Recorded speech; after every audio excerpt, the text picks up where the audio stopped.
जब चेन रेंगशुए आपके बच्चे की मां बनने वाली है, तब जाकर सिस्टम अभी अभी एक्टिवेट हुआ है। सिस्टम द्वारा दिया गया पहला टास्क ये है कि आप कियान रेन शू के करीब जाएं और उसका ध्यान अपनी ओर खींचें। आप उस लिखी हुई लाइन को 3 सेकंड तक घूरते रहे और आपकी हंसी छूटते छूटते बची। जब आप 6 साल के थे तब आपकी जन्मजात स्पिरिट पावर सिर्फ लेवल 1 थी और आपकी मार्शल स्पिरिट एक टूटी हुई लोहे की तलवार थी। उस समय कियान रेन शू से एक बार मिलना भी आसमान से तारे तोड़ने जैसा मुश्किल था। अगर तब यह टास्क मिलता तो यह एकदम नरक की तरह कठिन होता। लेकिन अब वह आपकी बाहों में सो रही है और उसके पेट में आपका बच्चा पल रहा है। आपने सिस्टम के इस बेतुकेपन पर अपना सिर थपथपाया और थोड़ी दूरी पर खड़ी कियान रेन शू को अपनी उंगली से इशारा किया। पत्नी, इधर आओ और मेरी गोद में बैठो। सिस्टम ने कहा है कि आपका बॉडी चेकअप करना है।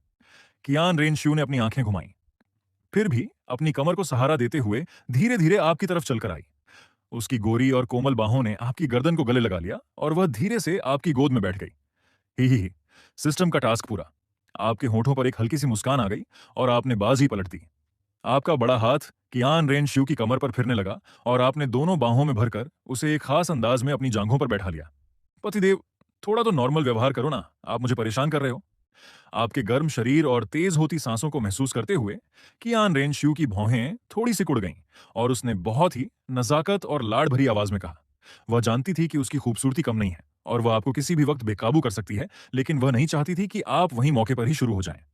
वैसे भी उसका पेट अब दिखने लगा था, वो प्रेग्नेंट थी। बात तो बॉडी चेकअप की हुई थी, अगर अब भी शरारत जारी रही तो माहौल कुछ और ही बन जाएगा। उसे आपसे कोई ऐतराज नहीं था, बल्कि आपको अपने प्यार में इस तरह पागल देखकर उसे एक तरह की खुशी महसूस होती थी।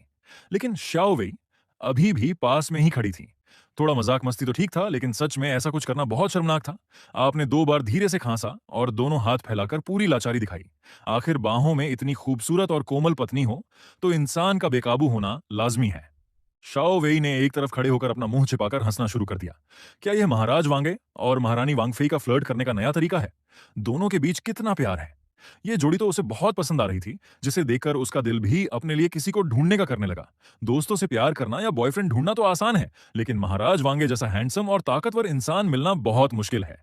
कमरे में सन्नाटा था, इसलिए यह हल्की सी हंसी और फुसफुसाहट बेहद साफ सुनाई दी। कियान रेनश्यू ने तुरंत मुड़कर उसे घूर कर देखा तो शाओ वेई ने अपना मुंह बनाया और अनिच्छा से अपना चेहरा दूसरी तरफ घुमा लिया। कियान रेनश्यू ने आपको धीरे से कुछ बार धक्का दिया, लेकिन जब आप टस से मस नहीं हुए तो उसने हार मान ली। वह चुपचाप आपकी गोद में बैठी रही और आपका सीना तकिया बनाकर आराम करने लगी। आसमान में पक्षी उड़ रहे थे और तेज धूप शीशे से छनकर आ रही थी, जिससे कमरे में सिर्फ एक सुखद गर्माहट बची थी। अपने प्यार के साथ धूप में यूं ही सुकून से बैठना, जहां न कोई चिंता हो और न ही कोई साजिश, सच में बहुत बड़े सौभाग्य की बात है। ऐसे दिन इससे बेहतर और क्या हो सकते थे। गर्भवती महिलाओं को वैसे भी नींद बहुत आती है। दोपहर का वक्त था और ढलती धूप की हल्की गर्माहट मिल रही थी। कियान रेनश्यू की पलकें धीरे धीरे भारी होने लगीं और उस पर नींद हावी हो गई। आपके सीने पर सिर रखे रखे ही वह सो गई और उसकी सांसें धीमी और शांत हो गईं। यह महसूस करते हुए कि आपकी बाहों में सोई पत्नी की सांसें अब स्थिर हो चुकी हैं, आपने बहुत प्यार से उसके सुनहरे बालों को सहलाया। महाराज, दासी अब इजाजत चाहती है। शाओ वेई बहुत समझदार थी। महारानी को आपकी बाहों में गहरी नींद में सोता देखकर वह धीरे से आगे बढ़ी और बाहर जाने की अनुमति मांगी। हम आपने सिर हिलाकर सहमति दी। कियान रेनश्यू सो चुकी थी, इसलिए अब शाओ वेई का वहां रुकना बेकार था। उसके पास आपका होना ही काफी था। डिंग। होस्ट ने तय समय सीमा के भीतर टास्क सफलतापूर्वक पूरा कर लिया है। टास्क: कियान रेनश्यू के करीब जाना, उससे शारीरिक स्पर्श फिजिकल कांटेक्ट बनाना, उसका ध्यान आकर्षित करना और उसका अपना बनना। सिस्टम रिवॉर्ड प्राप्त करें। डिंग।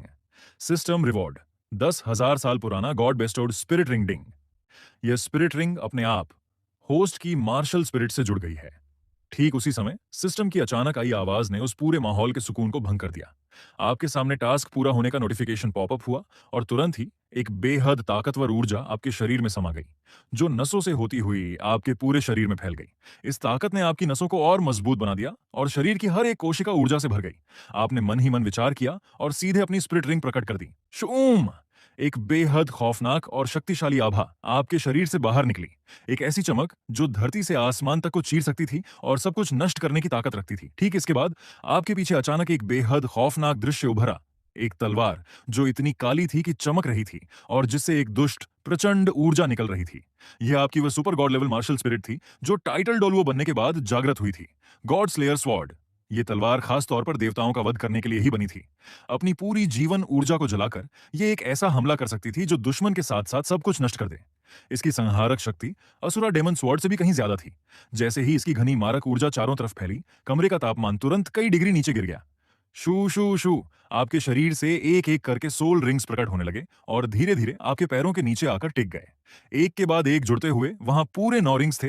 पहला रिंग सफेद 10 साल का, दूसरा रिंग पीला 100 साल का, तीसरा और चौथा रिंग बैंगनी 1000 साल के, पांचवां, छठा और सातवां रिंग काला 10,000 साल के, आठवां और नौवां रिंग लाल 1,00,000 साल के। आप शांति से अपने इस स्प्रिट रिंग कॉम्बिनेशन को देखते रहे। इसे पूरे महाद्वीप का सबसे बेकार और गरीब डोलवो सेटअप कहना भी गलत नहीं होगा, और इसे सबसे बेहतरीन कहना भी गलत नहीं होगा। यह गरीब उस 10 साल वाले सफेद रिंग की वजह से था, और टॉप टियर उन 2-1 लाख साल वाले लाल रिंग्स की वजह से था। यह सफेद रिंग आपके अतीत के संघर्षों को छिपाए हुए था। जब आपने पहली बार अपनी मार्शल स्पिरिट को जागृत किया था, तब आपके पास तांग सांन की तरह दो दो शानदार मार्शल स्पिरिट्स नहीं थीं। आपके पास सिर्फ एक मामूली सी लोहे की तलवार थी, और आपकी जन्मजात स्पिरिट पावर भी बेहद कम थी। इतनी साधारण योग्यता वाले इंसान पर जाहिर तौर पर कोई भी बड़ी ताकत या संस्था ध्यान नहीं देना चाहती थी। खुशकिस्मती से यह लोहे की तलवार स्पिरिट पावर का लेवल बढ़ने के साथ साथ खुद को इवॉल्व कर सकती थी, लेकिन फिर भी एक साधारण पृष्ठभूमि और सामान्य योग्यता होने के कारण आप किसी बड़े गुट की नजरों में नहीं चढ़े, और न ही किसी शक्तिशाली गुरु ने आपको अपना शिष्य बनाया। अकेले दम पर आपके पास एक 100 साल पुराने सोल बीस्ट को मारने तक की ताकत नहीं थी। एक स्पिरिट मास्टर बनने के लिए आपके पास सबसे कमजोर 10 साल वाले स्पिरिट बीस्ट का शिकार करने के अलावा कोई रास्ता नहीं था। आपकी योजना थी कि फिलहाल पहला रिंग हासिल कर लिया जाए, और बाद में जब मार्शल स्पिरिट की क्वालिटी बढ़ जाएगी तो ट्रायल और गॉड बेस्ट आउट रिवॉर्ड्स के जरिए इसे मजबूत कर लिया जाएगा। अफसोस कि आपको कभी अपने अनुकूल कोई डिवाइन आर्टिफैक्ट नहीं मिला, और आप कोई समझौता नहीं करना चाहते थे, इसलिए बात आज तक टलती रही। लेकिन अब सिस्टम ने सीधे आपके लिए इस रिंग को अपग्रेड कर दिया। देखते ही देखते आपका पहला स्पिरिट रिंग अंदर से बाहर तक सफेद से काला हो गया। जैसे ही वह पूरी तरह काला हुआ, उसमें से काले रंग की तेज रोशनी चमकी और बेहद विशाल ऊर्जा का विस्फोट हुआ। ऊर्जा के इस उफान का अंदाजा आपको पहले से ही था। आपने समय रहते अपनी स्पिरिट पावर का सुरक्षा घेरा बनाकर खुद को और कियान रिन श्यू को बाहरी दुनिया से अलग कर लिया, ताकि यह ऊर्जा कियान रिन श्यू की नींद में कोई बाधा न डाले। आपने अपनी बाहों में सोई अपनी पत्नी पर एक नजर डाली। स्प्लिट रिंग्स का सेटअप सफेद पीला बैंगनी बैंगनी काला काला काला लाल लाल से बदलकर काला पीला बैंगनी बैंगनी काला काला काला लाल लाल हो चुका था। तभी आपको अचानक एक गंभीर समस्या की याद आई। स्प्लिट रिंग में आए इस बदलाव की सफाई आप केन रेनशू को कैसे देंगे? बहुत सोचने विचारने के बाद इसे अब ईश्वर का वरदान बताकर टाल देना ही सबसे समझदारी भरा रास्ता लगा। सफाई तैयार करने के बाद आपने अपनी मार्शल स्पिरिट और स्पिरिट रिंग्स को समेट लिया। इसके बाद आपने मन ही मन सिस्टम पैनल को एक्टिवेट किया। तुरंत ही एक नीले रंग की हाईटेक चमक वाली स्क्रीन आपके सामने आ गई, जिस पर आपकी जानकारी दर्ज थी। होस्ट लिंगलुआन, उम्र 6 वर्ष, पहचान साधारण इंसान, स्पिरिट पावर लेवल 1 जन्मजात स्पिरिट पावर, एक मार्शल स्पिरिट लोअर ग्रेड लोहे की तलवार, अपग्रेड के योग्य स्पिरिट रिंग्स, काला सोलबोन कोई नहीं, स्किल कोई नहीं, समझदारी मैक्स लेवल, ब्लड लाइन, शरीर कोई नहीं। क्या मजाक है? क्या यह सच में मेरा ही पर्सनल पैनल है? आप वहीं खड़े खड़े दंग रह गए। आपको एक पल के लिए पूरा शक हुआ कि कहीं आपने कोई फर्जी सिस्टम या फर्जी पैनल तो बाइंड नहीं कर लिया है, वरना इसमें लिखी जानकारी इतनी बेतुकी कैसे हो सकती थी? बाकी बातों को अगर छोड़ भी दें तो सिर्फ उम्र ही 6 साल लिखी थी। क्या यह मजाक था? आपको इस दुनिया में आए हुए पूरे 30 साल हो चुके थे, तो उम्र कम से कम 30 साल तो होनी ही चाहिए थी।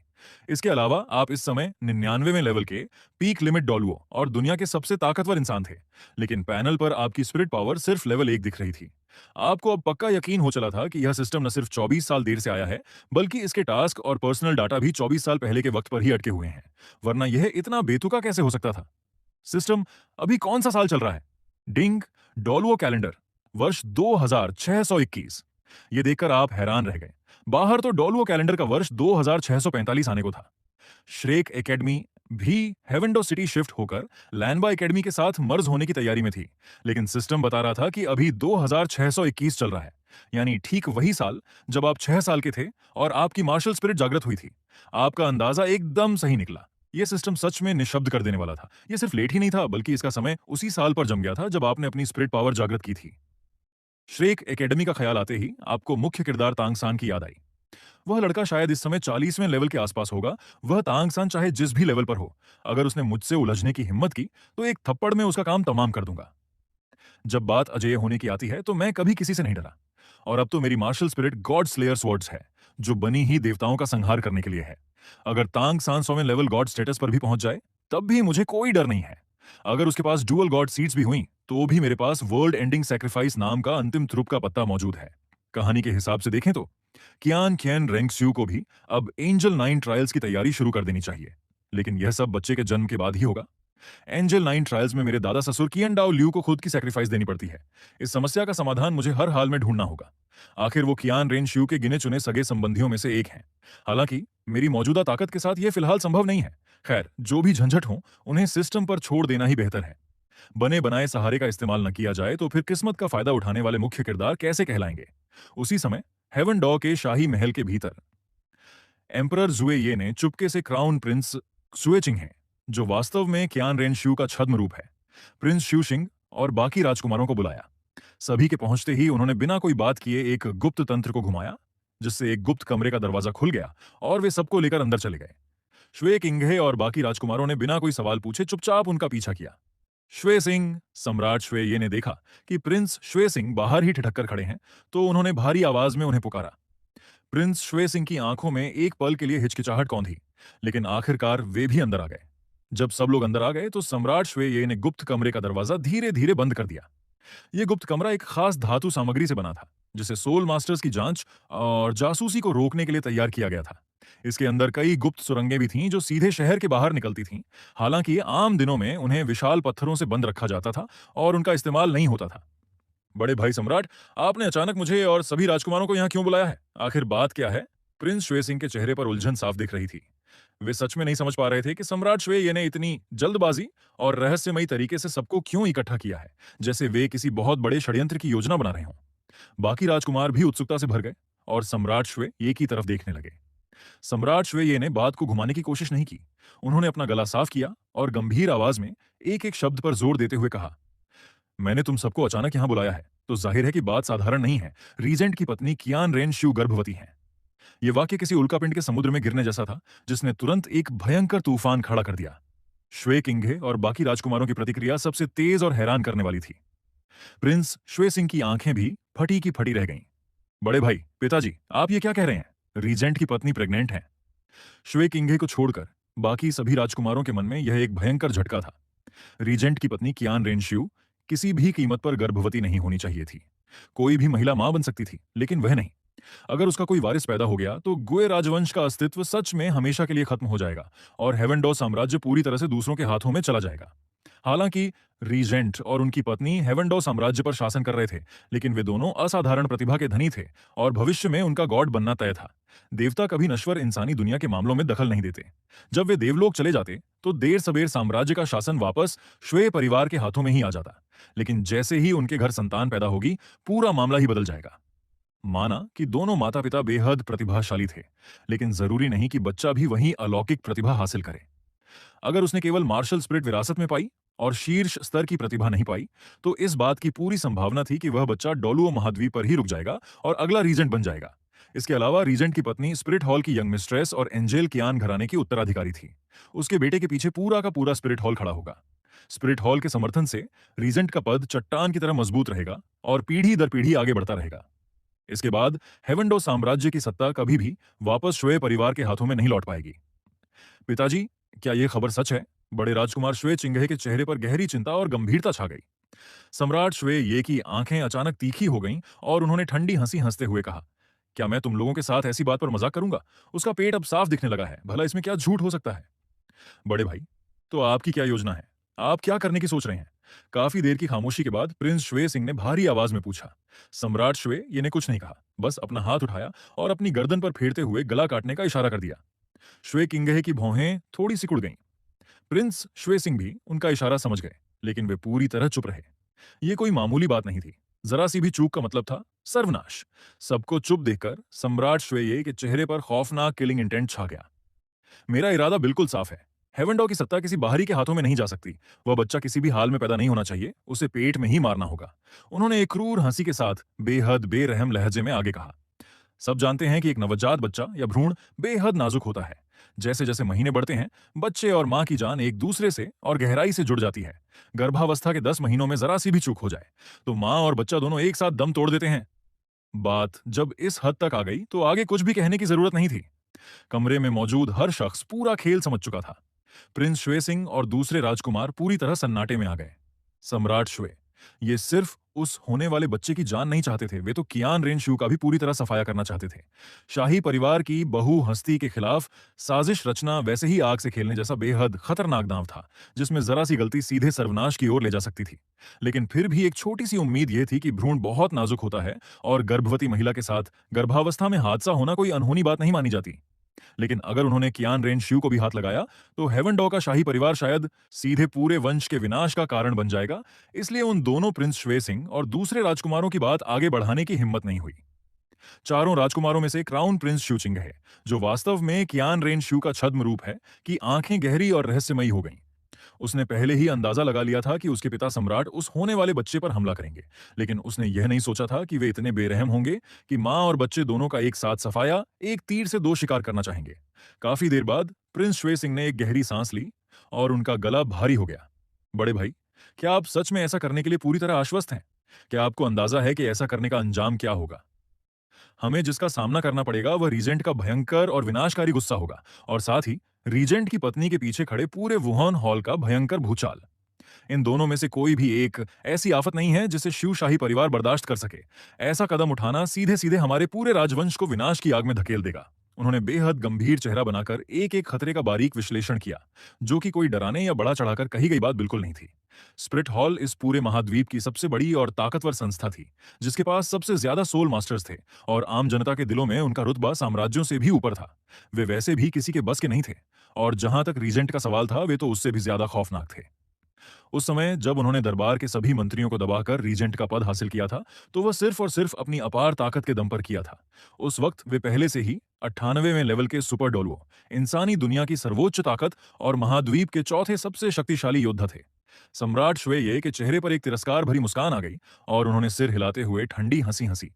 मेरे भाई, क्या तुम सच में अपने बड़े भाई को बेवकूफ समझते हो? जो कुछ तुम सोच सकते हो वह मैं बहुत पहले ही सोच चुका हूं। तुम्हें क्या लगता है, क्या मैं बिना किसी तैयारी के जंग में उतरूंगा? तुम्हें पता भी है कि इतने सालों से रीजेंट को स्पिरिट हॉल की उस हस्ती सुप्रीम पॉन्टिफ से पहचान और मंजूरी क्यों नहीं मिल पा रही है? वे आज 99वें लेवल के लिमिट डोलू बन चुके हैं, फिर भी वह हस्ती इस शादी को स्वीकार करने के लिए तैयार नहीं है। इसके पीछे का राज जानते हो? बड़े भाई, आखिर ऐसा क्यों है? प्रिंस श्वेय सिंह की उत्सुकता चरम पर पहुंच गई। रीजेंट तो कागजों पर और जमीन पर पूरे महाद्वीप के सबसे शक्तिशाली इंसान थे, जिनका कोई सानी नहीं था। उन्हें सच में समझ नहीं आ रहा था कि स्प्रिट हॉल की वह शीर्ष हस्ती इस शादी के खिलाफ क्यों अड़ी हुई थी। अब सम्राट की बातें सुनकर उन्हें लगा कि इसके पीछे जरूर कोई गहरा राज छिपा है, और शायद इसमें खुद सम्राट का भी कोई हाथ रहा है। सम्राट श्वेय ने सस्पेंस बनाए रखा और तुरंत प्रिंस श्वेय सिंह की इस अपनी उत्सुकता दबाकर रखो। वक्त आने पर तुम्हें खुद पता चल जाएगा। मैं तुम्हें सिर्फ इतना बता सकता हूं कि इस पूरे खेल में मेरा हाथ रहा है। जब मैं स्पिरिट हॉल की उस हस्ती के दिल में रीजेंट के प्रति नफरत भर सकता हूं और उसे रीजेंट ऑफ रीजेंट की पत्नी के रिश्ते के खिलाफ कर सकता हूं, तो जाहिर है कि मेरे पास जुए शाही परिवार को हर खतरे से सही सलामत बाहर निकालने का तरीका भी मौजूद है। यह सुनकर प्रिंस जुए सिंह और दूसरे राजकुमारों को आधा यकीन हुआ और आधा शक रहा। वे सम्राट श्वेये की चालबाजियों पर शक नहीं कर रहे थे, बल्कि वे यह समझ ही नहीं पा रहे थे कि सम्राट पूरे श्वेय शाही परिवार को इतने बड़े खतरे से भला कैसे बचा पाएंगे। प्रिंस श्वेय सिंह ने कुछ पल सोचा, फिर सम्राट श्वेये की तरफ देखते हुए कहा, आपका यह भाई थोड़ा नासमझ है, कृपया बड़े भाई खुद ही साफ साफ बता दें। सम्राट श्वेये ने अपनी सफेद होती दाढ़ी को सहलाया और अपनी नजरें प्रिंस श्वेय सिंह पर टिका दी। उनकी आंखें और तीखी होती गईं। छोटे भाई, क्या तुम मुझ पर शक कर रहे हो? प्रिंस श्वेय सिंह किसी डरे हुए परिंदे की तरह सहम गए और घबराते हुए बोले, भाई, मेरी ऐसी मजाक करने की हिम्मत कहां। मैं तो बस बहुत ज्यादा उत्सुक था और यह सब मुझे एकदम अकल्पनीय लग रहा था, इसीलिए आपसे पूछ बैठा। मेरा आपकी नीयत पर शक करने का कोई इरादा नहीं था। जब तुम इतने ही उत्सुक हो तो थोड़ा बहुत बता देने में मुझे कोई एतराज नहीं है, सम्राट श्वेये ने हुंकार भरते हुए कहा। इस पूरे मामले का संबंध भ्रष्ट लोगों, यानी इविल सोल मास्टर्स के अतीत से है। तुम सब जानते ही हो कि एंजल क्लैन हमेशा से अंधेरे को मिटाने और बुराई को पवित्र करने को अपना फर्ज मानता आया है। जैसे जैसे स्पिरिट हॉल ताकतवर होता गया, इन भ्रष्ट लोगों के जीने की जगह खत्म होती चली गई, यहां तक कि उन्हें जान बचाने के लिए सिटी ऑफ स्लॉटर में शरण लेनी पड़ी। एंजेल क्लैन के प्रति उनकी नफरत हड्डियों और नसों तक में रच बस चुकी है। वे उनका मांस नोचकर खाने और खून पीने को बेताब हैं। इसलिए जब सही वक्त आएगा तो मैं सारा का सारा इल्जाम उन भ्रष्ट लोगों पर मढ़ दूंगा, और हम यह साबित करेंगे कि रीजेंट ही सबसे बड़ा इविल स्पिरिट मास्टर है। उसने रीजेंट की पत्नी के करीब आने का नाटक सिर्फ एंजल क्लैन से बदला लेने के लिए किया था। प्रिंस श्वेय सिंह की भौहें थोड़ी सिकुड़ गईं। लेकिन बड़े भाई, क्या स्पिरिट हॉल की वह शीर्ष हस्ती इस बात पर यकीन करेगी? आखिर इस पूरे हादसे में सबसे ज्यादा फायदा तो हमारा ही होने वाला है। सम्राट श्वे ये ने ठंडी हुंकार भरी। जाहिर तौर पर वह यकीन करेगी। मेरे पास इस बात के पक्के सबूत हैं कि रीजेंट एक इविल स्पिरिट मास्टर है। जैसे ही उसका यह रूप साबित होगा, स्पिरिट हॉल की वह हस्ती पागलों की तरह उस पर टूट पड़ेगी। उस वक्त हम चुपचाप किनारे बैठकर दो शेरों की लड़ाई का मजा लेंगे। बेशक इसमें थोड़ा नुकसान भी उठाना पड़ेगा, और वह नुकसान सम्राट का खुद का होगा। उन्होंने पहले से ही अपने हमशक्ल और इस काम को अंजाम देने वाले मोहरों को तैयार कर रखा था। वे जिस मौन दर्शक बनकर फायदा उठाने की चाल चल रहे थे, वह असल में आपको मुख्य किरदार और क्वान डाओ ल्यू दोनों को, जो इस दौर के सबसे ताकतवर योद्धा थे, आपस में भिड़ाने का खतरनाक खेल था। आप दोनों की इस भयंकर जंग में चाहे किसी की भी जीत या हार हो, हेवन डो साम्राज्य के लिए दोनों ही सूरतों में साम्राज्य का फायदा था। अगर आप कियन दाओलियू के सामने टिक नहीं पाए और उनके हाथों मारे गए, तो हेवन डो साम्राज्य को आगे कभी रीजेंट का डर नहीं रहेगा। इसके विपरीत अगर कियान दाओलियू आपके हाथों हार गए, तो स्पिरिट हॉल आपके द्वारा तबाह कर दिया जाएगा और साम्राज्य के सिर से एक बहुत बड़ा खतरा टल जाएगा।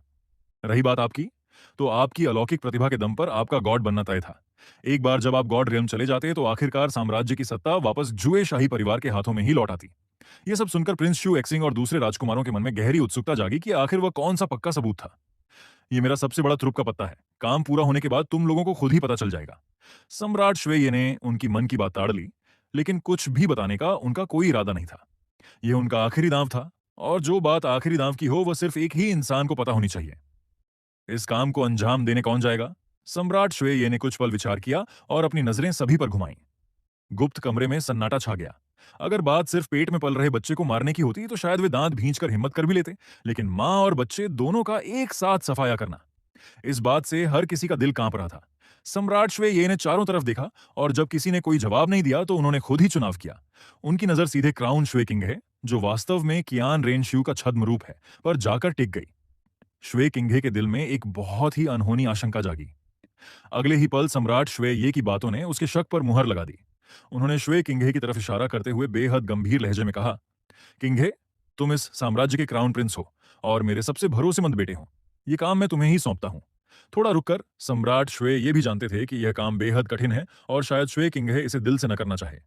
उन्होंने आगे बढ़कर श्वे किंघे के कंधे को थपथपाया और अपने तेवर थोड़े नरम करते हुए बोले, किंघे, तुम्हारे संबंध रीजेंट की पत्नी के साथ हमेशा से अच्छे रहे हैं, और रीजेंट के साथ भी तुम्हारी अच्छी पटती है। मेरे चारों बेटों में से सिर्फ तुम ही इस काम को अंजाम दे सकते हो। श्वे किंघे के माथे पर सिलवटें और गहरी होती गईं। वह इस जलते हुए अंगारे को जरा भी हाथ नहीं लगाना चाहता था। सबसे बड़ी बात यह थी कि रीजेंट का उस पर बहुत बड़ा एहसान था। सम्राट के चारों बेटों में उसकी योग्यता बेहद साधारण थी। न तो उसमें दूसरे राजकुमार जैसी चालाकी थी, न तीसरे राजकुमार जैसी प्रतिभा, और न ही वह शू बेंग की तरह पिता का दुलारा था। वह चारों में क्राउन प्रिंस बनने का सबसे कम हकदार था। उसे यह पद सिर्फ इसलिए मिला था क्योंकि उसके रीजेंट की पत्नी के साथ अच्छे संबंध थे, और उसी के कहने पर सम्राट श्वेये ने उसे उत्तराधिकारी बनाया था। लेकिन अगर वह इस हुक्म को ठुकराता, तो यह बगावत और अधर्म माना जाता। सामने खड़ा इंसान उसका सगा पिता और एक देश का सम्राट था। श्वे किंघे दोनों तरफ से धर्म संकट में फंस चुका था। जब उसे पहली बार पता चला था कि रीजेंट की पत्नी गर्भवती है, तो वह सच्चे दिल से खुश हुआ था और उसने दिल से दुआएं दी थीं। लेकिन पिता की इस साजिश ने उसे पूरी तरह उलझन में डाल दिया था कि आखिर वह क्या करे। सम्राट श्वेये का हाथ शू चिंघे के कंधे पर टिका हुआ था, और वे अपनी आंखें गड़ाकर सीधे उसकी तरफ देख रहे थे। उन्होंने खुद भी कभी नहीं सोचा था कि एक दिन उनका यह सबसे कम पसंद किया जाने वाला बेटा चारों बेटों में सबसे ज्यादा काम आने वाला साबित होगा। बस एक बार कियान कियन रेंशु और उसका बच्चा दोनों खत्म हो जाए। सम्राट श्वेये की आंखों के कोने में एक बेहद क्रूर और जहरीली चमक कौंधी। उस वक्त मैं श्वे किंघे को आगे करके सबका ध्यान भटका दूंगा, खुद झूठी मौत का नाटक करके साफ बच निकलूंगा, और फिर वे सारे सबूत सार्वजनिक करके रीजेंट को एक इविल स्पिरिट मास्टर साबित कर दूंगा, जिससे पूरी दुनिया उसकी दुश्मन बन जाएगी। ये सोचते ही सम्राट श्वेये ने अपना हाथ श्वे किंघे के कंधे पर और जोर से दबाया। किंघे, ये तुम्हारे पिता का तुम पर बहुत बड़ा भरोसा है। क्या तुम इस काम को पूरा कर सकते हो? श्वे किंघे जानता था कि वह खुद को बिल्कुल बेकार या डीला साबित नहीं कर सकता था, और न ही चेहरे पर कोई बेतुका उत्साह दिखा सकता था। लेकिन जब सम्राट ने देखा कि श्वे किंघे काफी देर से चुप है और उसका इनकार साफ झलक रहा है, तो उनकी भौहें तुरंत तन गईं और उनका लहजा अचानक बेहद ठंडा हो गया। श्वे किंघे पूरी तरह खामोश रहा। इस जलते हुए अंगारे को वह सच में बिल्कुल भी छूना नहीं चाहता था। काफी देर बाद उसने हिम्मत जुटाकर अपनी आंखें उठाईं। पिताजी, क्या सच में हमारे लिए इस अनिश्चितता पर दांव लगाना जरूरी है? रीजेंट और रीजेंट की पत्नी दोनों ही अलौकिक प्रतिभा के धनी हैं। उन दोनों की संतान भी बेहद शक्तिशाली होगी। वह कोई नाकारा या बेकार कैसे हो सकती है? हमें इस धुंधली सी उम्मीद पर दांव लगाकर पूरे श्वे शाही परिवार को विनाश के रास्ते पर धकेलने की कोई जरूरत नहीं है। श्वे किंगाहे ने अपने पिता का मन बदलने की पूरी कोशिश की, लेकिन बदले में उसे सम्राट श्वेये की बेहद तीखी और जहरीली नजर ही मिली। सम्राट श्वेये वैसे भी श्वे किंगाहे को खास पसंद नहीं करते थे, और जब उन्होंने देखा कि वह उनसे बहस करने की जुर्रत कर रहा है, तो उनकी आवाज तुरंत बर्फ की तरह ठंडी हो गई। किंगे, मैं तुमसे सलाह नहीं ले रहा हूं, बल्कि तुम्हें शाही हुक्म दे रहा हूं। तुम सिर्फ हेवन डॉ के क्राउन प्रिंस ही नहीं हो, बल्कि श्वे शाही परिवार के मुख्य उत्तराधिकारी भी हो। चाहे देश के लिए हो या परिवार के लिए, तुम्हें यह जिम्मेदारी उठानी ही होगी। ये काम। अभी उनकी बात पूरी भी नहीं हुई थी कि एक तरफ खड़े चौथे राजकुमार शुबेंग अचानक आगे आए। उन्होंने एक घुटने पर बैठकर हाथ जोड़ते हुए अपना सिर उठाया। उनकी आंखों में अटूट दृढ़ता थी। पिताजी, बड़े भाई का स्वभाव बहुत ही सीधा और कमजोर है। वे इतने बड़े काम के लायक नहीं हैं और शायद पिताजी की पूरी योजना को बिगाड़ देंगे। आपका बेटा श्वेबेंग खुद आगे बढ़कर इस काम को अंजाम देने की अनुमति मांगता है। मैं पिताजी को कसम खाकर आश्वासन दे सकता हूं, अगर आप ये काम मुझे सौंपते हैं तो मैं 3 दिनों के भीतर रीजेंट की पत्नी कियान रेनश्यू और उसके बच्चे दोनों का खेल खत्म, एक तीर से 2 शिकार कर दूंगा। यही नहीं, मैं रीजेंट और कियन दाओलियू के बीच दरार पैदा करके स्पिरिट हॉल के साथ उनके मतभेदों को इतना भड़का दूंगा कि वे एक दूसरे के जानी दुश्मन बन जाएं और आर पार की जंग पर उतर आएं। जुएबेंग ने पूरे आत्मविश्वास के साथ यह कसम खाई। उसकी आंखों में अटूट दृढ़ता थी और आवाज में जीत का पूरा भरोसा छलक रहा था। अनुमति मांगने के बाद उसने जानबूझकर शिव चिंगाहे की तरफ देखा और चिढ़ाते हुए अपनी भौहें मटकाईं। उसकी वह घमंडी शक्ल साफ कह रही थी, सड़ा हुआ कीचड़ तो आखिर कीचड़ ही रहता है, जिसे कभी दीवार पर नहीं चढ़ाया जा सकता। पिताजी ने तुम पर इतना भरोसा किया, तुम्हें क्राउन प्रिंस बनाने का रास्ता साफ करने के लिए इतना बड़ा काम सौंपा, और तुम पिताजी की मर्जी के खिलाफ नखरे दिखा रहे हो, टालमटोल कर रहे हो। खैर, अच्छा ही हुआ। अगर तुम पीछे ना हटते तो यह बहुत बड़ा श्रेय और सफलता मेरे हाथ कैसे लगती। बस एक बार मैं पिताजी का दिया काम पूरा कर दूं, उस औरत और उसके बच्चे का सफाया कर दूं और रीजेंट ऑफ स्पिरिट हॉल को आपस में कटवा दूं, तो यह इतना बड़ा कारनामा होगा कि पिताजी तुम्हें तुरंत क्राउन प्रिंस के पद से हटाकर राजगादी मुझे ही सौंप देंगे। जब श्वे किंघे ने देखा कि उसका यह बेवकूफ छोटा भाई खुद ही कुल्हाड़ी पर पैर मारने आगे आया है, तो उसके दिल में एक ठंडी मुस्कान तैर गई। उसने तुरंत बहती गंगा में हाथ धोया और उस जलते हुए अंगारे को पूरी तरह श्वे बेंग की तरफ खिसका दिया। पिताजी, जब चौथे भाई की खुद ऐसी इच्छा है, तो क्यों ना चौथे भाई को एक मौका देकर देखा जाए। जब चौथे भाई ने इतनी बड़ी गारंटी दी है, तो जाहिर है कि उनके पास पूरी योजना तैयार होगी। सम्राट श्वे ये ने अपनी भौहें उठाकर श्वे बेंग की तरफ देखा। अपने सबसे दुलारे छोटे बेटे के नाते वे खुद कभी नहीं चाहते थे कि श्वेबेंग इतने खौफनाक मिशन को अपने हाथ में ले, लेकिन श्वेबेंग ने खुद बेवकूफी में अपनी वापसी के सारे रास्ते बंद कर लिए थे और ऊपर से श्वे किंघे भी आग में घी डाल रहा था, इसलिए सम्राट के लिए भी तुरंत मना करना मुश्किल हो गया। फिर भी वे एक आखिरी बार उसे समझाना चाहते थे, ताकि श्वेबेंग इसके पीछे छिपे भयंकर खतरे को समझ सके और अपना फैसला वापस ले लें, क्योंकि एक कदम आगे बढ़ाना सीधे पाताल की खाई में गिरने जैसा था, जबकि एक कदम पीछे हटने में ही भलाई थी। बेंगर, क्या तुम सच में यह मिशन लेने के लिए तैयार हो? सम्राट श्वेये की आवाज और भारी हो गई। तुम्हें पता भी है कि यह काम कितना खौफनाक है। जरा सी भी गलती सीधे मौत के कुएं में ढकेल देगी, जहां से बचना नामुमकिन होगा। यहां तक कि मैं भी इसमें लपेटा जाऊंगा और पूरा श्वे शाही परिवार हमेशा के लिए मिट सकता है। लेकिन श्वे बेंग अपने दिमाग में पहले ही सारा हिसाब किताब लगा चुका था। ये क्राउन प्रिंस बनने का सबसे बड़ा मौका था, वह इसे भला कैसे छोड़ सकता था? माना कि कियान रेन शू को मारना थोड़ा मुश्किल काम था, लेकिन अगर वह एक गर्भवती महिला को भी सामना न कर पाए, तो वह भविष्य में एक देश का सम्राट कैसे बनेगा? शू बेंग ने जोर से अपना सिर झुकाया और बहुत ही जोश भरे स्वर में कहा, पिताजी, आपका बेटा खुद आगे बढ़कर यह जिम्मेदारी लेता है और वादा करता है कि यह काम हर हाल में पूरा होगा। कहते हैं ना, बेवकूफ अक्सर खुद ही अपनी मौत का रास्ता चुनते हैं। एम्परर ज्वेये ने धीरे से अपनी आंखें बंद कर लीं।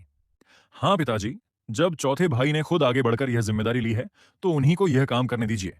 पास ही खड़े दूसरे राजकुमार ने भी मौका देखकर तुरंत अपनी बात रखी। चारों राजकुमारों में दूसरा राजकुमार सबसे चतुर था। वह अच्छी तरह जानता था कि यह बहुत ही घाटे का सौदा और फजीहत वाला काम है, साफ साफ कहें तो सीधे मौत के मुंह में जाने जैसा। बड़े भाई का स्वभाव बहुत ही सीधा था और उनके रीजेंट की पत्नी के साथ अच्छे रिश्ते भी थे, इसलिए उन्हें भेजने से काम पूरा होना संदिग्ध था। लेकिन अगर बड़े भाई ने काम बिगाड़ दिया तो यह मुसीबत उसके खुद के सिर आ सकती थी। इसीलिए श्वे बेंग को खुद आगे कूदते देखकर उसने भी बहती गंगा में हाथ धोना ही बेहतर समझा। जब चौथे भाई इतने भरोसे के साथ कह रहे हैं, तो पिताजी को उन्हें खुद को साबित करने का एक मौका जरूर देना चाहिए। तीसरा राजकुमार एक मार्शल आर्ट्स साधना का दीवाना था और उसका पूरा ध्यान सिर्फ अपनी ट्रेनिंग पर रहता था। उसके दिमाग में कोई साजिशें नहीं चलती थीं। जब उसने देखा कि बड़े भाई और दूसरे भाई दोनों बोल चुके हैं, तो उसने भी हाँ में हाँ मिलाई। चौथा भाई खुद को साबित करने के लिए इतना उत्सुक है, जो बहुत कम देखने को मिलता है। पिताजी को उसे यह मौका देना चाहिए, मेरी भी यही गुजारिश है। श्वे बेंग ने जब देखा कि जिन दूसरे और तीसरे भाई से उसकी कभी खास बातचीत नहीं होती थी, वे भी उसके पक्ष में बोल रहे हैं, तो उसे वजह भले समझ ना आई हो, लेकिन वह अपनी खुशी नहीं छिपा सका। अरे वाह! कितना शानदार हुआ, कोई भी मुझसे ये काम छीनने नहीं आया। अब पिताजी को ये मिशन मुझे ही सौंपना पड़ेगा। आखिरकार मुझे खुद को साबित करने का मौका मिल गया, भगवान भी मेरा साथ दे रहे हैं। रीजेंट की पत्नी क्वियन रेनशू, अगले साल आज ही का दिन तुम्हारी बरसी का दिन होगा। श्वे बेंग को तो ऐसा लग रहा था मानो वह आने वाले वक्त में खुद को शाही ड्रैगन वाला गाउन पहने, शाही मुकुट सजाए, पूरी दुनिया पर राज करते हुए और हेवेंडो साम्राज्य का सम्राट बनते हुए देख रहा हो। अगर ऐसा है तो पिताजी यह मिशन तुम्हें ही सौंपते हैं। सम्राट श्वेये ने धीरे से आंखें खोली और एक लंबी सांस छोड़ते हुए कहा, लेकिन याद रखना, खुद पर जबरदस्ती मत करना। अगर काम न हो पाए तो कभी भी उल्टे सीधे रास्ते मत अपनाना। आखिरकार वह उनका सबसे लाडला बेटा था, इसलिए सम्राट श्वे ये उसके लिए बचने का एक रास्ता छोड़ना चाहते थे। लेकिन श्वे बेंग को लगा कि उसके पिता उसे नीची नजर से देख रहे हैं और उसे एक नाकारा राजकुमार समझ रहे हैं। उसने ठंडी हुंकार भरी और कहा, पिताजी मुझे बिल्कुल भी कम मत समझिए। मेरे अंदर की काबिलियत आपकी सोच से कहीं ज्यादा है। बस बीते दिनों में मैंने अंकल श्वे सिंह की सलाह मानकर अपनी काबिलियत छिपा रखी थी और कभी अपना असली हुनर नहीं दिखाया, बस इसीलिए। अपनी काबिलियत छिपाने की बात आते ही श्वे बेंग का मन शिकायत से भर गया। अगर उसने प्रिंस श्वे सिंह की उस बकवास सलाह पर अमल न किया होता तो उसे आज तक यूं घुट घुट कर न जीना पड़ता। वह तो एक असली ड्रैगन था, जिसे 9वें आसमान में उड़ना चाहिए था। अपनी चमक छिपाने के चक्कर में वह इतने दिनों तक कीचड़ में फंसा रहा। यह सुनते ही सम्राट श्वे ये की नजरें श्वे बेंग के चेहरे से हटीं और खिसक कर प्रिंस श्वे सिंह पर जा टिकीं। सम्राट ने श्वे बेंग की बात में से एक बहुत ही अहम इशारा पकड़ लिया था। श्वे बेंग जो बीते दिनों अपनी असलियत छिपा रहा था, वह प्रिंस श्वे सिंह के ही कहने पर कर रहा था। सम्राट श्वे ये की आंखें बेहद तीखी हो गईं। एक शासक होने के नाते अपने सभी शाही रिश्तेदारों और राजा महाराजाओं पर शक करना उनकी फितरत में था। प्रिंस श्वे सिंह का दिल धक से रह गया। यह श्वे बेंग कितना बड़ा बेवकूफ है, सीधे अपने साथी को ही कुएं में ढकेल दिया। अगर मुझे जरा भी अंदाजा होता कि यह इतना महामूर्ख है तो मैंने इसे यह सब कभी न सिखाया होता। उन्होंने कभी नहीं सोचा था कि श्वे बेंग की सिर्फ एक बात सम्राट की शक की सुई उनकी तरफ मोड़ देगी। किसी प्रिंस के लिए सम्राट की निगाहों में चढ़ जाना बेहद खतरनाक था। खुशकिस्मती बस इतनी थी कि उन सबका एक बहुत बड़ा साझा दुश्मन, जेंट और स्प्रिट हॉल, सामने खड़ा था और बाहर की इस आफत के रहते हुए फिलहाल एक साथ मिलकर बाहर का सामना कर सकते थे। दूसरी तरफ रीजेंट पैलेस में शाम का धुंधलका धीरे धीरे ढलने लगा था। आप दोपहर से उसी एक पोजीशन में बैठे हुए थे और सूरज ढलने तक वैसे ही रहे। आप दिल की गहराइयों से अपनी बाहों में सोई पत्नी को लाड़ प्यार दे रहे थे। अचानक आपकी गोद में सोई क्वीन रेनशू की लंबी पलकें थोड़ी कांपी, जिससे उसके जागने के आसार दिखने लगे। आपकी नजरें बेहद प्यार से उस पर टिक गईं। आप चाहते थे कि आंख खुलते ही उसकी पहली नजर आप पर ही पड़े। कियान रेनशू की पलकें फिर से फड़फड़ाईं और उसकी आंखें धीरे धीरे खुलीं। पहले तो उसकी आंखों के सामने धुंधली सी सफेदी आई, फिर आंखें पूरी तरह खुलीं और पूरी दुनिया साफ हो गई। अचानक आपकी वो बेहद हैंडसम और मनमोहक शक्ल उसकी आंखों के सामने आ गई। जागते ही पहली नजर में आपको देखकर देवताओं द्वारा तराशे गए कियान रेनशू के खूबसूरत चेहरे पर एक बेपनाह खुशी छलक उठी, लेकिन अगले ही पल उसके चेहरे पर चिंता और दर्द का भाव भी आ गया। पतिदेव, आप पूरे वक्त यहीं थे। क्या श्यूएर के वजन से आपकी गोद थक नहीं गई? पतिदेव, श्यूएर आपकी मालिश कर दें। यह सोचकर कि आपने उसकी नींद में जरा सा भी खलल न पड़े, इसलिए दोपहर से एक ही पोजीशन में बैठकर पूरा वक्त निकाल दिया। जरूर आपका शरीर अकड़ गया होगा और दर्द कर रहा होगा। कियान रेनशू का दिल तड़प उठा। उसने खुद आगे बढ़कर आपकी मालिश करने और मांसपेशियों के खिंचाव को दूर करने की पेशकश की। साथ ही मन खुद को कोसने लगी कि वह कितनी पेटू नींद सोती है। पूरी दोपहर सोती ही रह गई और वह भी बिना किसी झिझक के अपने पति की बाहों में उसकी आंखों में झलकता खुद को कोसने का भाव देखकर किसी का भी दिल पिघल जाता। उसकी उन आंखों से टकराते ही जो चिंता और प्यार से भरी थीं, अगर आपके शरीर में सचमुच थोड़ा दर्द या अकड़न होती भी, तब भी आप धीरे से सिर हिलाकर मनाही करते। आखिरकार वह गर्भवती थी, तो भला आप उससे अपने कंधे या पीठ की मालिश कैसे करवा सकते थे? इसकी कोई जरूरत नहीं। आपकी बात अभी पूरी भी नहीं हुई थी कि उसने एक सख्त नजर से आपको घूरकर चुप करा दिया। पतिदेव, आपको मुझे मना करने की इजाजत नहीं है। गर्भवती महिलाओं का मूड बहुत जल्दी बदलता है। एक पल वे बेहद प्यार और नजाकत से बात करती हैं तो अगले ही पल नखरे दिखाने लगती हैं। क्वीन रेनशू के प्रेग्नेंट होने के बाद से आप इस बात को बहुत अच्छी तरह समझ चुके थे। जब इतनी गुणवान पत्नी खुद मालिश करने पर अड़ी हो, तो आप भी क्या कर सकते थे? बस उसे प्यार से दुलार ही सकते थे। सच में मना तो कर नहीं सकते थे। ठीक है फिर, आपने ईमानदारी से अपने शरीर का जायजा लिया और उसकी बात मानते हुए मुस्कुराकर बोले, अचानक लग रहा है कि कंधे सच में काफी अकड़ गए हैं और गर्दन भी दोपहर से एक ही जगह टिके रहने की वजह से थोड़ी असहज महसूस हो रही है। कियान रिनशू ने अपने पेट को संभालते हुए आपकी गोद से उठकर कदम बढ़ाया। उसने आपको आराम कुर्सी पर सीधा होकर बैठने को कहा और खुद आपके पीछे आ गई। उसने बड़ी कुशलता से आपके कंधों को दबाना शुरू कर दिया। पतिदेव, श्यूएर की मालिश कैसी लग रही है? काफी दिनों से मालिश नहीं की, कहीं मेरा हाथ अनाड़ी तो नहीं हो गया? कुछ देर मालिश करने के बाद खड़े खड़े थोड़ा थकावट महसूस होने पर वह थोड़ा नीचे झुकी और बड़े मीठे स्वर में पूछा। आपने सिर हिलाते हुए अंगूठा दिखाया। बहुत बढ़िया। मेरी बीवी का हुनर सबसे बेहतरीन है, पूरी दुनिया में नंबर वन। इतनी अच्छी बीवी मिलना मेरे इस जन्म का सौभाग्य है और जरूर पिछले जन्म के किसी बहुत बड़े पुण्य का फल है। पतिदेव, आपसे शादी होना मेरी भी बहुत बड़ी खुशकिस्मती है। कियान रेंशु मीठा सा मुस्कुराई और उसके हाथों का दबाव और भी हल्का व आरामदायक हो गया। पतिदेव, हम हेवेंडो साम्राज्य को आधिकारिक तौर पर स्पिरिट हॉल में कब शामिल कर रहे हैं? मालिश करते करते कियान रेंशु ने अचानक यह सवाल पूछा। आपने पहले जो जनता के भले की नीतियां लागू की थीं, उनसे आम लोगों की जिंदगी बहुत खुशहाल और समृद्ध हो चुकी है। आज के समय में रीजेंट और रीजेंट की पत्नी ही इस साम्राज्य के असली नायक हैं और जनता का समर्थन पूरी तरह आपके साथ है। आप आंखें बंद करके उसकी मालिश का आनंद ले रहे थे। उसकी बात सुनकर आपने धीरे से सिर हिलाया। जल्दबाजी मत करो। आपको डर था कि कहीं वह उल्टा सीधा न सोच बैठे और यह न समझ ले कि आप रीजेंट का पद छोड़ने के लालच में साम्राज्य को स्पिरिट हॉल में शामिल नहीं करना चाहते। इसलिए आपने शांति से उसे समझाया, बात यह नहीं है कि मुझे इस रीजेंट के पद से कोई बहुत ज्यादा लगाव है, बस अभी सही वक्त नहीं आया है। वैसे भी हेवेंडो साम्राज्य अगर स्पिरिट हॉल में शामिल हो भी जाता है तो उसमें मेरा कोई नुकसान नहीं है। तुम स्पिरिट हॉल की युवा मालकिन हो और भविष्य की सुप्रीम पॉन्टिफ हो। देर सबेर पूरा स्पिरिट हॉल तुम्हें ही संभालना है और चूंकि तुम मेरी हो तो स्पिरिट हॉल भी अपने आप मेरा ही हुआ। ऐसे में मैं भला इस मामूली से रीजेंट के पद के मोह में क्यों पड़ूंगा? हेवेंडो साम्राज्य अगर स्पिरिट हॉल में मिल जाता है तो यह पूरे महाद्वीप पर फैला एक विशाल स्पिरिट एम्पायर बन जाएगा। लेकिन अपार ताकत और इतने बड़े साम्राज्य के सामने ये सब पद और जमीनें बस छलावा मोह माया है। आप तो बस सही मौके का इंतजार कर रहे थे ताकि पूरे हेवेंडो साम्राज्य को एक तोहफे के रूप में कियन रेनेशु की झोली में डाल सके। आखिरकार बीवी को लाड प्यार से रखना ही तो पति का फर्ज होता है। कियान रेनशू ने इस बात पर गहराई से सोचा और उसे आपकी बात सही लगी, इसलिए उसने आगे दिमाग लगाना छोड़ दिया। लेकिन आपकी बातों का लहजा सुनकर ऐसा लग रहा था मानो आप बहुत सीना ठोककर मुफ्त की रोटियां तोड़ने का दावा कर रहे हो। उसने पहले तो इस तरफ ध्यान नहीं दिया था, लेकिन आपके ऐसे बोलने पर वह थोड़ा चिढ़ गई। उसने तुरंत अपनी उंगलियों से आपकी पीठ की चमड़ी पकड़ी और एक छुटकी काट ली। फिर थोड़ा नखरा दिखाते हुए बोली, क्या मतलब मैं आपकी हूं? उसके खूबसूरत चेहरे पर हल्की सी लाली छा गई और उसकी आवाज मक्खी की भनभनाहट जितनी धीमी हो गई। आगे का आधा जुमला वह शर्म के मारे बोल ही नहीं पाई। आप हल्के से हंसे, घूमकर उसे अपनी तरफ खींचा और बोले, तुम मेरी ही तो हो, क्या यह बात सच नहीं है? कियान रेनशू एक पल के लिए निशब्द हो गई। ये इंसान कितनी बेबाकी और बेशर्मी से ऐसी बातें बोल जाता था, जरा सी भी हिचकिचाहट नहीं। उसके गाल शर्म से दहकने लगे, लेकिन वह चाहकर भी पलटकर मना नहीं कर सकी। चाहे दिल हो या शरीर, वह तो बहुत पहले ही पूरी की पूरी आपकी हो चुकी थी। बस इस तरह खुलकर बोले जाने पर उसे थोड़ी झेप महसूस हो रही थी। वह चुपचाप आपकी गोद में आकर बैठ गई, आपकी छाती से टिक गई और होंठ भींचकर खामोश रही। आपका हाथ स्वाभाविक रूप से अपनी पहचानी जगह पर जा टिका, जिससे मन में एक सुकून सा भर गया। ये कोई अजीब आदत नहीं थी, बस एक मर्द की फितरत में छिपा सहज स्वभाव था। फिर भी उसके मन में उत्सुकता बनी हुई थी। वह बोली, आप कह रहे हैं कि अभी सही वक्त नहीं आया है, तो आखिर हमें कब तक इंतजार करना होगा? उसकी नजर में तो सही मौका बहुत पहले ही आ चुका था। हेवेंडॉ साम्राज्य की पूरी ताकत आपके हाथों में थी। आप तो बस नाम के रीजेंट बने बैठे थे और रोजमर्रा के कामों में कभी दखल भी नहीं देते थे, बिल्कुल एक बेफिक्र मालिक की तरह। पतिदेव, आपके हिसाब से सही वक्त का क्या मतलब है? इतने सालों में दरबार के अफसरों की कई परतें बदली जा चुकी हैं। पुरानी मंडली तो कब की खत्म हो चुकी है। एम्प्रस जुए ये की राजनीतिक और सैन्य ताकत लगभग पूरी तरह छीनी जा चुकी है। वे बस एक कठपुतली बनकर रह गए हैं। यहां तक कि प्रिंस च्वेशिंग की 2/3 फौज भी मैंने अपने कब्जे में ले ली है।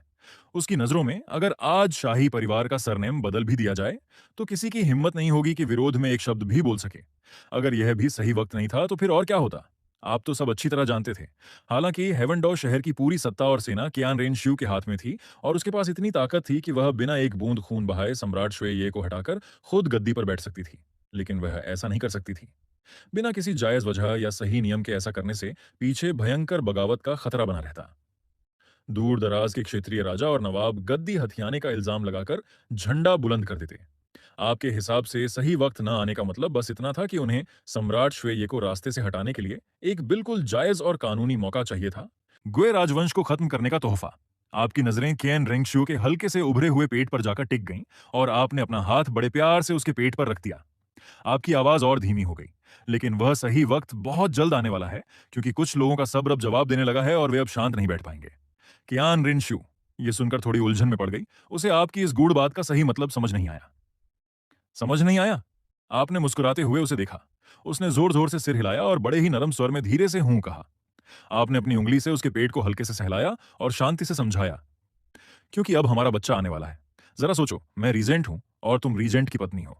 फिर भी एम्परर जुए ये इतने समय से घूंट पीकर चुप क्यों बैठा हुआ था? कियान रेनशिउ ने लगभग बिना सोचे तुरंत जवाब दिया, क्योंकि वह जानता था कि हमारी काबिलियत के दम पर हम देर सवेर गॉड बन जाएंगे, और एक बार जब हम देवलोक चले जाएंगे तो इस नश्वर दुनिया का राजपाट साथ नहीं ले जा सकते। उसे पक्का यकीन था कि हेवेंडो साम्राज्य का शासन देर सवेर श्वे परिवार के पास ही वापस लौट आएगा। इसके अलावा उसमें हम दोनों का मुकाबला करने की ताकत भी नहीं थी, इसलिए वह तब तक चुपचाप सहता रहा जब तक कि उसकी राजनीतिक और सैन्य ताकत पूरी तरह छिन नहीं गई और वह महज एक कठपुतली बनकर नहीं रह गया। बिल्कुल सही। आपने सिर हिलाकर उसकी समझदारी की तारीफ की। हकीकत सचमुच यही थी। आपकी उंगलियां उसके पेट पर धीरे धीरे गोल गोल घूम रही थीं और आपकी आवाज एकदम शांत थी। लेकिन अब हमारे पास एक बच्चा है, हमारे पास हमारा वारिस आ चुका है। इतना कहते ही आपने अपनी नजरें उठाईं और सीधे उसकी आंखों में देखा।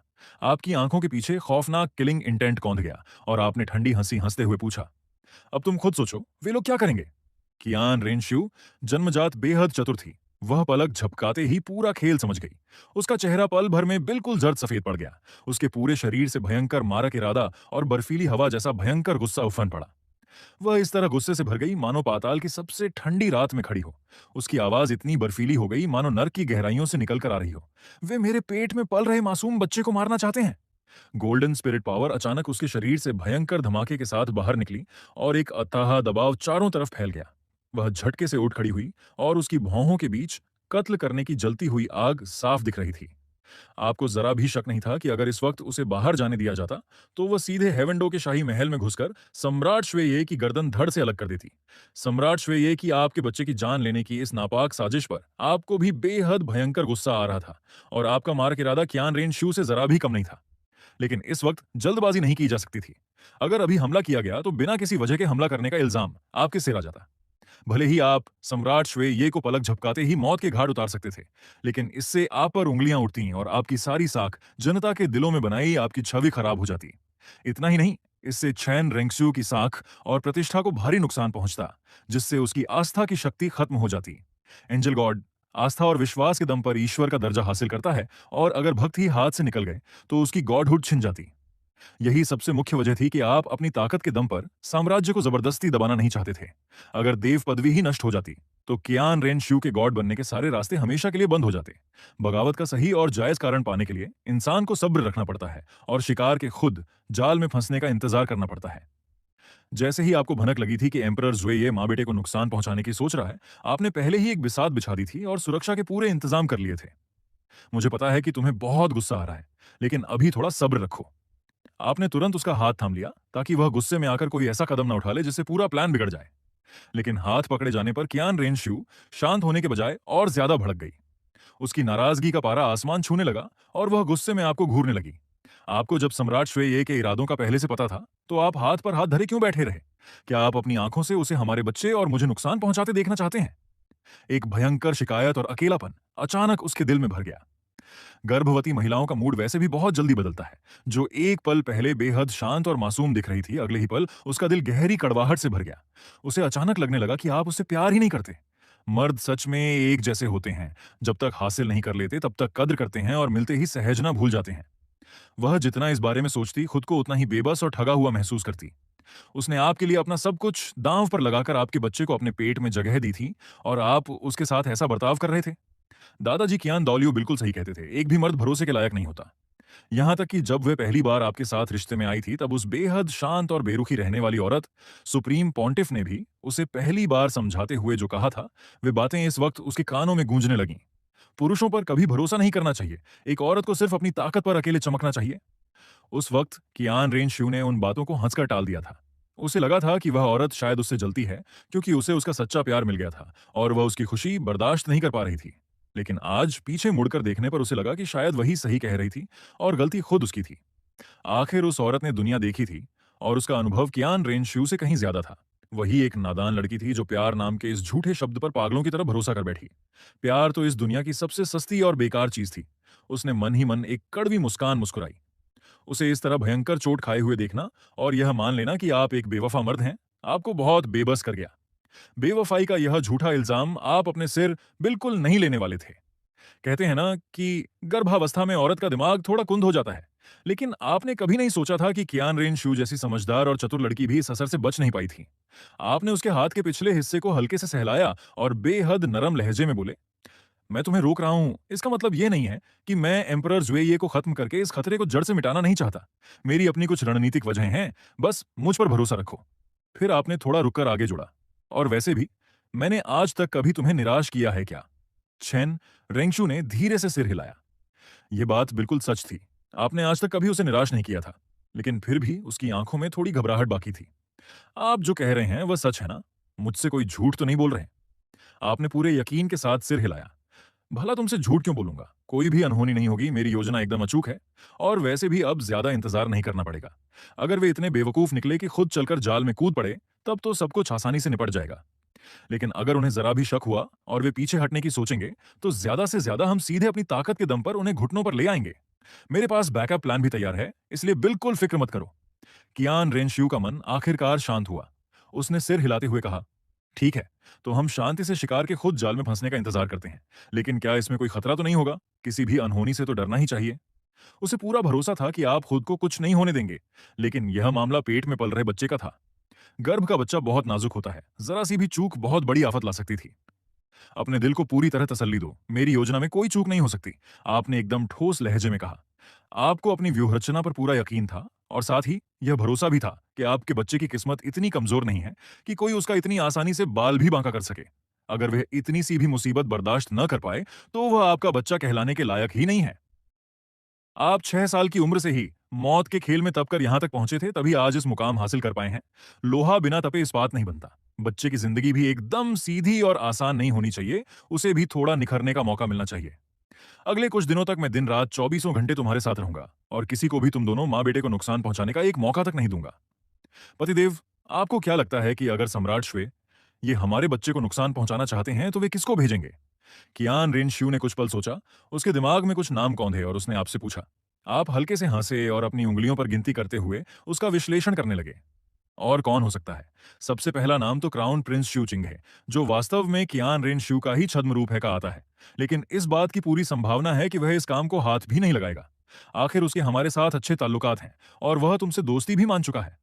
दूसरे राजकुमार का मामला भी लगभग ऐसा ही है। वह चारों राजकुमारों में सबसे ज्यादा चतुर है, इसलिए वह इस जलते हुए अंगारे को छूने की गलती कभी नहीं करेगा। ऊपर से सम्राट श्वे ये उससे सबसे ज्यादा प्यार करते हैं, तो वे खुद भी उसे इतना बड़ा खतरा उठाने नहीं देंगे। अब बचते हैं तीसरे राजकुमार, चौथे राजकुमार श्वेबेंग और राजकुमारी श्वे के। राजकुमारी श्वे के में भले ही इतना जिगरा ना हो, लेकिन वह स्वभाव से बहुत सीधी सादी है, और उसे कोई भी आसानी से इस्तेमाल कर सकता है, इसीलिए उस पर नजर रखनी होगी। इन तीनों पर हमें सबसे ज्यादा पहरा रखना है, जबकि श्वे किंग है और दूसरे राजकुमार पर बस हल्की सी नजर रखना ही काफी होगा।